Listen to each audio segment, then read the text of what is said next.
सगळ्यात आधी तीन नेत्यांची विधानं सांगतो. भाजपला शिवसेना संपवायची आहे. त्याप्रमाणे भाजप शिंदेच्या शिवसेनेचे हातपाय तोडण्याचं काम करते. दोन्ही शिवसेना एकत्र याव्यात हे मला बऱ्याचदा वाटतं, पण मला एकट्याला वाटून फायदा नाही. हे विधान आहे ठाकरेंचे आमदार अंबादास दानवे यांचं. दानवेंच्या या विधानाबद्दल शिंदेचे सिल्लोडचे आमदार अब्दुल सत्तार यांना विचारण्यात आलं, तेव्हा त्यांचे फक्त हातपाय तोडले. आता भाजप आमचं मुंडकं तोडायचं काम करते. अनेक जागांवर भाजपच्या स्थानिक नेत्यांकडून हे काम सुरू आहे. दोन्ही शिवसेना एकत्र आल्या पाहिजेत. जर आमचे नेते एकनाथ शिंदेंनी ठरवलं तर कोणालाही विचारायची गरज नाही, असं सत्तार म्हणाले. या दोन्ही नेत्यांच्या विधानानंतर मंगळवारी झालेल्या पत्रकार परिषदेत ठाकरेंचे खासदार संजय राऊत यांनी आणखी एक मोठं विधान केलं. शिवसेना एकच आहे, दोन शिवसेना असूच शकत नाहीत. जिथे ठाकरे तिथे शिवसेना. ज्यांना पश्चाताप झाला असेल त्यांनी मातोश्रीवर यावं आणि उद्धवजींना भेटावं, असं संजय राऊत म्हणाले. आधी जिल्हा परिषद, मग संभाजीनगर महापालिका आणि आता विधान परिषदेची जागा सुद्धा भाजपनं घेतल्यामुळं अब्दुल सत्तारांनी भाजप शिंदेच्या सेनेला संपवत असल्याचा आरोप केला. आता सत्तारांनी व्यक्त केलेली ही नाराजी, दानवेंनी दोन्ही शिवसेना एकत्र येण्याबाबत व्यक्त केलेली इच्छा आणि संजय राऊतांनी शिंदेच्या नेत्यांसाठी मातोश्रीची दारं उघडी असल्याचा दिलेला मेसेज, यामुळं राजकीय भूकंपाच्या चर्चा होत आहेत. पण फक्त सत्तारच नाही तर भाजपनं अनेक ठिकाणी शिंदेच्या नेत्यांची कोंडी केल्यामुळं भविष्यात वेळ आली तर हे नेते पुन्हा एकदा मातोश्रीची वाट धरू शकतात, असं म्हटलं जात आहे. शिंदेच्या सेनेतले असे कोणते नेते आहेत जे पुन्हा ठाकरेंकडे जाऊ शकतात? या नेत्यांसमोर भाजपनं कसं आव्हान उभं केलंय, पाहूया त्या व्हिडिओमधून.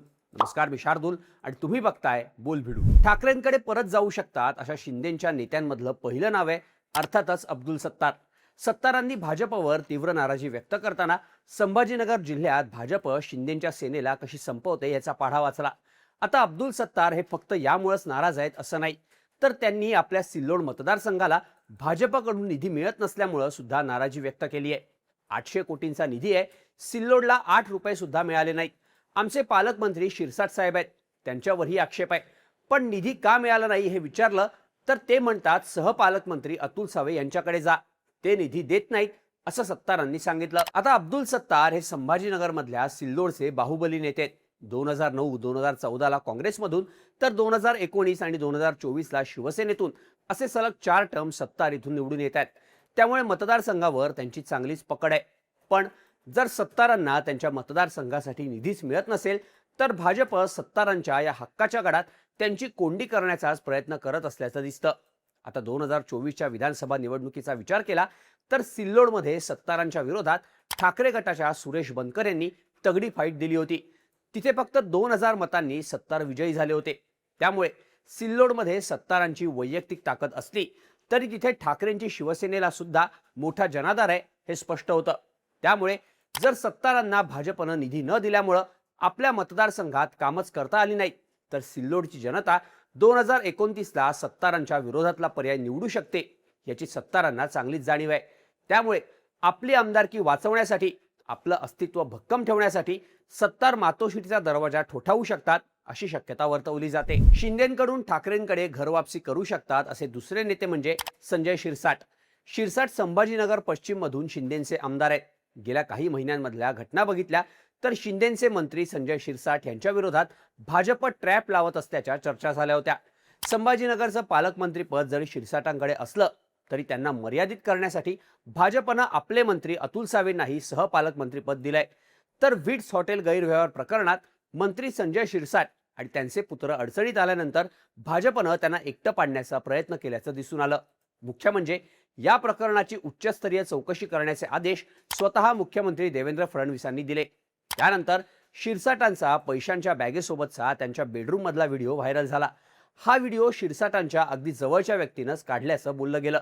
या व्हिडिओवरून विरोधकांनी रान उठवल्यानंतर मुख्यमंत्री देवेंद्र फडणवीसांनी मात्र यावर सावध भूमिका घेतली. फक्त कोणत्याही व्हिडिओच्या आधारे थेट निष्कर्ष काढता येत नाही असं सांगत फडणवीसांनी या प्रकरणाची सखोल चौकशी केली जाईल आणि कायदा सगळ्यांसाठी समान असेल असं स्पष्ट करत शिरसाटांना थेट क्लीन चिट देणं टाळलं होतं. त्यामुळं आगामी काळात शिरसाटांची अशीच आणखी काही प्रकरणं बाहेर काढून पुढच्या निवडणुकीपर्यंत त्यांचं पालकमंत्रीपद काढून ते सावेंना देण्याचा भाजपचा डाव असल्याची चर्चा सुद्धा झाली होती. आता शिरसाटांच्या विरोधात भाजपमधून ठाकरे सेनेत गेलेल्या राजू शिंदेंनी 2024च्या विधानसभेला तब्बल 1,06,000 मतं घेतली होती. पण तेच राजू शिंदे विधानसभेनंतर लगेचच पुन्हा एकदा भाजपमध्ये आले. विधानसभेला बंडखोरी केलेल्या अनेक नेत्यांना भाजपनं पुन्हा पक्षात एंट्री दिली नाही. पण राजू शिंदेंना फक्त 1 ते 2 महिन्यांतच भाजपनं पक्षात घेतलं. त्यामुळे शिरसाटांना पाडण्यासाठी भाजपनंच राजू शिंदेंना ठाकरेंकडे पाठवलं होतं का, अशी ही चर्चा झाली. आताही राजू शिंदेंनी संभाजीनगर महापालिकेत भाजपसाठी मोठी ताकद लावली. त्यामुळे जर भाजपनं शिरसाटांच्या विरोधात हे छुपं राजकारण सुरू ठेवलं तर 2029चा विचार करून शिरसाट मातोश्रीची वाट धरू शकतात असं म्हटलं जातं. शिंदेंकडून पुन्हा मातोश्रीवर जाऊ शकतात असे पुढचे नेते म्हणजे विजय शिवतारे. विजय शिवतारे हे शिंदेंचे पुरंदरचे आमदार आहेत. 2024च्या विधानसभेला शिवतारेंच्या विरोधात काँग्रेसचे माजी आमदार संजय जगताप यांनी निवडणूक लढवली होती. त्यात संजय जगतापांना भाजपनं पक्षात घेतलंय. त्यामुळे हा काँग्रेससाठी धक्का मानला जात असला तरीही शिवतारेंच्या राजकीय अस्तित्वालाच शह देण्याची भाजपची खेळी असल्याचं म्हटलं जात आहे. पुरंदरमध्ये शिवतारे आणि जगताप यांच्यात अनेक वर्षांपासून थेट राजकीय संघर्ष राहिलाय. 2019 मध्ये जगताप यांनी शिवतारेंचा पराभव केला होता, तर 2024 मध्ये शिवतारेंनी पुनरागमन केलं. यामुळं दोघांचे स्वतंत्र कार्यकर्ते, स्थानिक नेटवर्क आणि मतदारांवर प्रभाव आहे. जगतापांची सासवड आणि पुरंदर परिसरातील संघटनात्मक ताकद, स्थानिक स्वराज्य संस्थांमधील प्रभाव आणि त्यांच्यासोबत आलेला कार्यकर्ता वर्ग भाजपसाठी मोठी राजकीय गुंतवणूक मानली जाते. त्यामुळं भविष्यात पुरंदर विधानसभेवर भाजपला आपला क्लेम करता येऊ शकतो.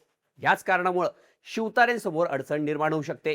आज पुरंदरची जागा शिवसेनेकडे असली तरी भाजपकडे आता जगतापांसारखा स्थानिक वजनदार नेता आहे. त्यामुळे पुरंदरमध्ये नेतृत्वाचा केंद्रबिंदू फक्त शिवतारे राहणार नाही. भविष्यात जागा वाटप किंवा स्थानिक सत्ताकरणात भाजप अधिक आक्रमक भूमिका घेऊ शकतो. पुरंदरमध्ये आधीच राष्ट्रवादीनं सुद्धा उमेदवार देऊन शिवतारेंची कोंडी करण्याचा प्रयत्न केला होता. त्यामुळे भविष्यातील राजकीय अस्तित्वाचा विचार करून शिवतारे सुद्धा ठाकरेंकडे माघारी फिरू शकतात असं म्हटलं जातं. शिंदेंकडून पुन्हा मातोश्रीवर परतू शकतात असे पुढचे नेते म्हणजे शंभूराज देसाई. पाटण इथून निवडून येणारे शंभूराज देसाई हे शिंदेंच्या शिवसेनेचे मंत्री आहेत. पण शंभूराज देसाईंच्या विरोधात सुद्धा भाजपनं प्लॅन केल्याचं दिसतं.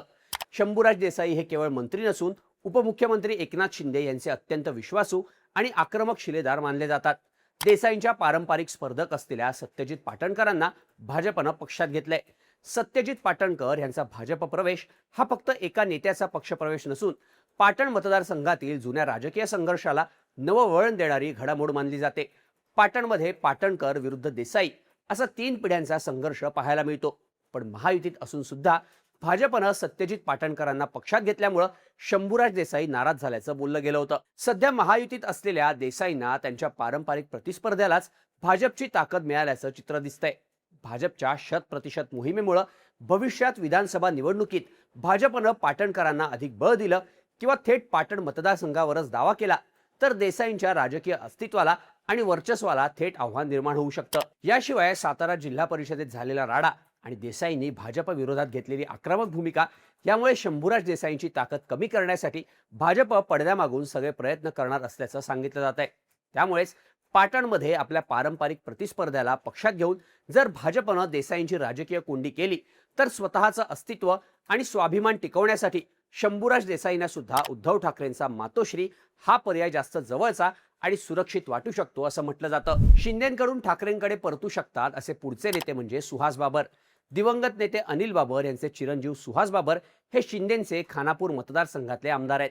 पण त्यांच्या विरोधात सुद्धा भाजपनं कट्टर प्रतिस्पर्धी वैभव पाटील यांना पक्षात घेतलंय. भाजपनं स्थानिक पातळीवर प्रभाव असलेल्या वैभव पाटील यांना पक्षात घेतल्यानं या मतदारसंघात भाजपची स्वतंत्र ताकद वाढली आहे. सुहास बाबर यांच्या पाठीशी वडिलांची पुण्याई, मजबूत जनसंपर्क आणि संघटनात्मक प्रभाव असला तरी वैभव पाटील यांच्या प्रवेशामुळे भाजपला स्थानिक नेतृत्वाचा नवा चेहरा मिळालाय. वैभव पाटील यांच्या प्रवेशामुळे भाजपला स्वतंत्र कार्यकर्त्यांचा आणि स्थानिक नेत्यांचा गट उभा करण्याची संधी मिळाली आहे. त्यामुळे मतदारसंघातील भाजपचे कार्यकर्ते आणि पदाधिकारी बाबर यांच्या नेतृत्वाखाली काम करण्याऐवजी स्वतःच्या नेतृत्वाभोवती संघटित होऊ शकतात. भाजप जर वैभव पाटील यांना सातत्यानं बळ देत राहिला तर मतदारसंघात बाबर यांचे एकाहाती वर्चस्व कमी होण्याची शक्यता आहे. याच कारणामुळे सुहास बाबर यांच्यासाठी राजकीय अस्वस्थता वाढू शकते. स्वतःचा मतदारसंघ आणि नेतृत्व सुरक्षित ठेवण्यासाठी ते भविष्यात इतर पर्यायांचा विचार करू शकतात. भाजपकडून स्थानिक पातळीवर कोंडी वाढत असल्याची भावना निर्माण झाली तर उद्धव ठाकरे यांच्या शिवसेनेकडे परत जाण्याचा पर्याय बाबर यांच्यासाठी सोपा आणि फायद्याचा ठरू शकतो. पाटील यांच्या विरोधातली सगळी स्पेस उद्धव ठाकरेंकडे गेल्यानंतरच सुहास बाबर यांना मिळू शकते असंच म्हटलं जातं. एकंदरीतच 100% पॅटर्नसाठी भाजप ठिकठिकाणी शिंदेच्या आमदारांची कोंडी करताना दिसतोय. आता या नेत्यांसाठी ठाकरेंच्या मातोश्रीची दारं उघडी असल्याचा उघड मेसेजच संजय राऊतांनी दिल्यामुळं आगामी काळात हे नेते पुन्हा एकदा ठाकरेंकडे परत जाऊ शकतात का, याबद्दल तुम्हाला काय वाटतं? याबद्दलच्या तुमच्या प्रतिक्रिया कमेंट करून नक्की सांगा आणि अशाच माहितीपूर्ण व्हिडिओसाठी बोल भिडूच्या YouTube चॅनलला सबस्क्राईब करायला विसरू नका.